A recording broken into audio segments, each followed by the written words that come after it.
Breaking news mga amigos, Kit one-time Thurman tinurn down ang Devin Haney fight offer.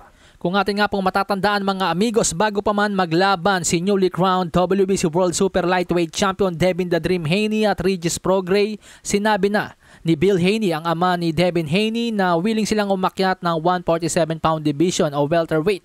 At isa nga po si Mario Barrios at Kit Thurman sa kanilang tinitingnan na posibleng makalaban ni Devin Haney. At sinabi naman po ni Kit Thurman dati na papalagan niya itong si Devin Haney. Ito nga po ang kanyang sabi sa mensahe, "I'll take the fight next year, send the contract. Haney is a great boxer, no power, great speed." Pero di ko natutuloy mga amigos para hindi tayo lumayo sa istorya. Doon lang po tayo sa sinabi niyang I'll take the fight next year daw. Pero yun nga po mga amigos, biglang nagbago ang tono ni Kit Thurman matapos talunin ni Devin The Dream Haney si Regis Prograis. Heto na po ang kanyang tono ngayon. After the fight, he said they got to look at their options, do this and that. Man, he got too many options, man. Ain't nobody interested in that kid. That's the problem. I'm not interested. It's whack. The way he boxes is weak. The way they promote is weak. You know, got to deal with another daddy's boy. Can't deal with no grown ass men. You know, I mean, it don't feel. Obviously, I'm not excited off rip. So parang sinasabi po ngayon ni Kit Thurman mga amigos, kaya niya hindi lalabanan si Devin Haney ay dahil hindi siya interesado sa laban, hindi siya na-excite sa laban, hindi daw maganda ang estilo ni Devin Haney, wak ang pagpopromote dito, at kung ano-ano pang dahilan.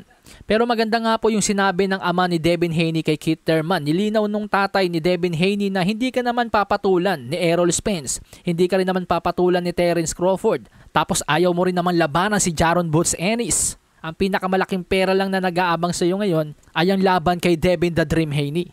At sang-ayon po ako dyan mga amigos, at hindi po sinasamantala ng tatay ni Devin Haney yung sitwasyon ni Kit Thurman na hindi active sa ngayon. Sabi nga po ng ama ni Devin Haney, payag sila magkaroon muna ng tune-up fight itong si Kit Thurman dahil matagal-tagal ding nabakante. Basta siguraduhin lang ni Kit Thurman na lalabanan niya si Devin Haney pagkatapos ng tune-up. Pero yun nga po mga amigos, mukhang natakot yata si Kit Thurman na labanan si Devin Haney. Kasi ba't niya sinabing I'll take the fight next year, send the contract, tapos biglang ngayon ang dami niya ng dahilan nung manalo si Devin Haney kay Regis Prograis, kesyo hindi siya interesado, hindi siya na-excite sa laban, kesyo tinakbuhan daw ni Devin Haney yung mga kalaban niya sa lightweight at kung ano-ano pa. Pero kayo na pong bahalang umusga mga amigos, ano po sa palagay nyo? Daking ba ito or real talk lang si Kit Thurman? Malasahin ang baraha, patunayan mo sa'kin ha. Sino man ang mabunot na kalaban, di ka tatakbo ha. Sa bayan ko sa bayan, papalag ako para sa bayan. Basagan na bungo para sa'kin, putek, pabor, pangayan.